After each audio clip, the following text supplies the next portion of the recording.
Être tous réunis ici.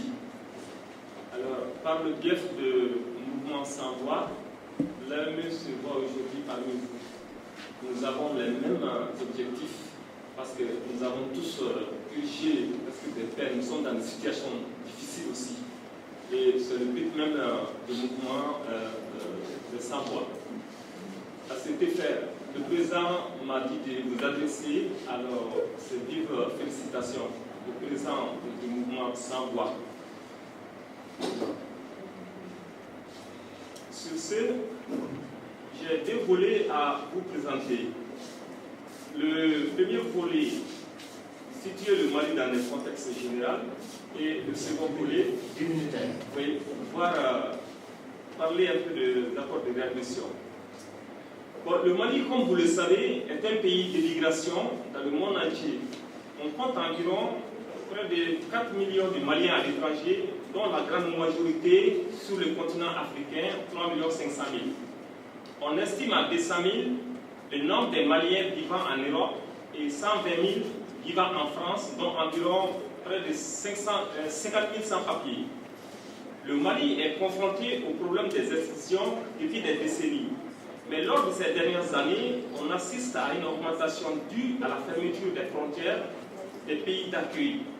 Il y a eu en cet effet la rareté des régularisations des sans-papiers dans toute l'Europe et l'expulsion quasi quotidienne.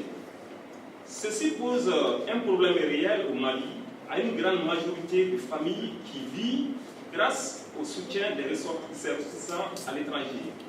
La diaspora malienne est un soutien inestimable pour l'économie malienne par l'envoi des fonds importants aux familles et les investissements réalisés tels que écoles, centres de santé, mosquées, structures hydroélectriques. Chaque année, environ 100 milliards de francs CFA, soit 182 millions d'euros, sont injectés dans l'économie malienne par les ressortissants à l'étranger, dépassant l'aide au développement octroyée au Mali. Maintenant, concernant l'accord de réadmission, la définition, c'est que c'est un accord bilatéral ou multilatéral qui permet de familiariser une obligation de réadmission entre deux États.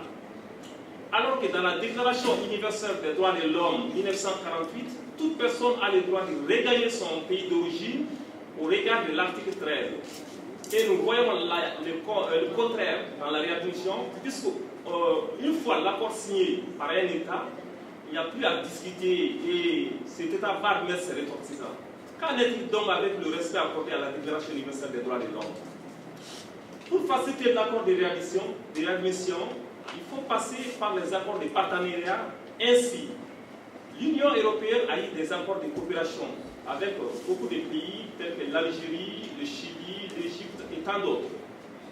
Le pire, en 2000, l'accord de Cotonou, par son article 13, prévoit que les États s'engagent à négocier des accords de réadmission avec les États de l'UE. Et à la base de cet article 13, l'UE réalise l'opportunité pour lancer des négociations avec Mauritanie, Sénégal, Mali, Nigeria, etc. En 2002, le Conseil européen de Séville insiste pour que la clause à la gestion concertée du flux migratoire et la réadmission de l'immigration clandestine soient mises dans le processus. Et derrière bon nombre de financements, la conditionnalité de l'accord de réadmission est là. Ainsi, les questions sécuritaires, les questions de développement sont mises en cause tant que l'accord n'est pas signé.